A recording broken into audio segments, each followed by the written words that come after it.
Hi everyone. So, I know you guys watch po already the Pinoy Pornstar episode of me selling quote of Kong TV. And to clarify, cause I know after this, I want to be the one na maunang mag-act about this matter cause may nakita na akong mga comments of the two members. So, I have two comments that I already screenshot po. May dalawang comment na in-screenshot ko and I don't know kung bakit nila nasasabi yun kasi nga ganito kasi ang kwento kung ba't napunta sa akin yung quote. Kunyari ngayon, hahatid na ako ng Albay. I didn't even check my stuff, bro. Hindi ko nakita yung gamit ko or hindi ko na chinek yung mga gamit ko kasi nakalagay na siya sa isang lalagyan. Which is hindi ako ang nag-ready. And meron namang CCTV doon if they wanted to review it if I took it. I just want to address it cause hindi totoo na ninakaw ko yung coat cause grabe ang utang na loob mo sa TP then I will do that kind of stuff. So, ang dating sa akin, parang do you really trying to ruin my name? I think months, nagpahinga na ako ng months after nung sermon mo.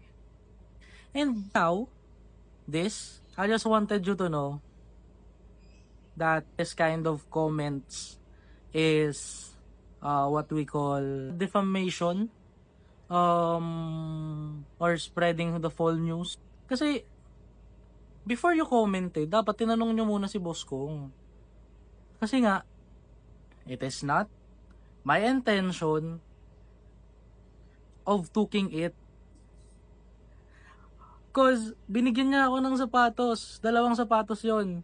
Yung white na ginagamit niya sa playhouse. And then the brown one. I am trying to recreate or rebuild my identity today. And why are you trying to ruin it? Ba't ganun? 'Di ba? Siyempre papaniwalaan ka ng tao, fans mo yan eh.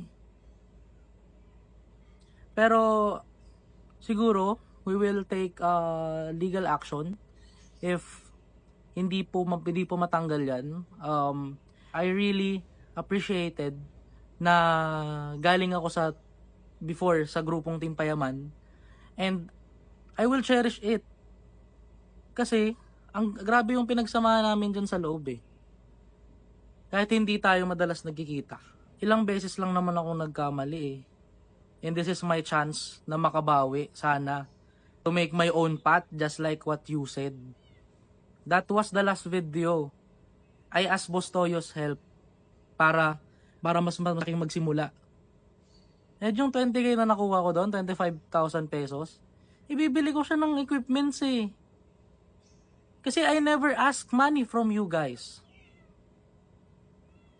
I never ask money. And ngayon, ganito, may mga videos kayo na hindi na ako sumagot kasi I don't want it na lumaki yung issue kasi lumapit sa akin yung kapatid ko. Ang sabi niya sa akin, hindi ko daw iniisip yung nararamdaman nila. Which is not. Kaya nga tumigil ako ng ilang buwan eh, after that issue. Kaya sana naman, hayaan nyo ako makapag-start ulit.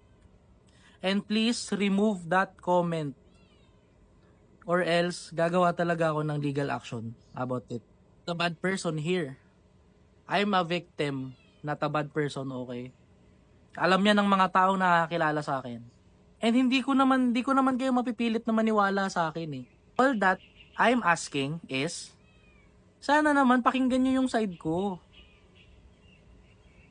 'Di ba? Pakinggan niyo lang yung side ko.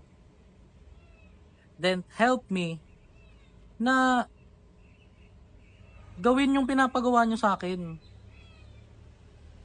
Na gumawa ng content na malayo sa inyo. Ginagawa ko na yung best ko this time eh. Minsan na akong nagkamali. Ayoko nang maulit pa yun. So please, okay? Just let me do my thing. Kahit pansin nyo ng TP Fair, nung pangatlo, Hindi nga ako nagpakita. Pangalawa, pangatlo, di ako nagpakita sa inyo eh. Kasi ayaw ko na ng issue. Alam ko ang makakapaglinaw lang nito. Alam nyo kung sino? Si Boss Kong. So, calling the attention of Boss Kong TV to please, kahit ngayon lang, tulungan nyo ako na patunayan na hindi naman di ko talaga intensyon o hindi ko naman ugaling kumuha ng gamit na hindi akin. That was the things that you gave me. And when I check the box, andun. So pati yung the daily grinds na mga shirts, did I steal that? Ilang beses na akong may mga nakikitang pera sa desktop ng boss kong. If I have the chance, ba't di ko kinuha yun? Cause I'm not that kind of person. At naniniwala ako na kapatid ng magnanakaw ang sinungaling. And I never lied. That's all. This is again, Zach Sebastian Ferrer.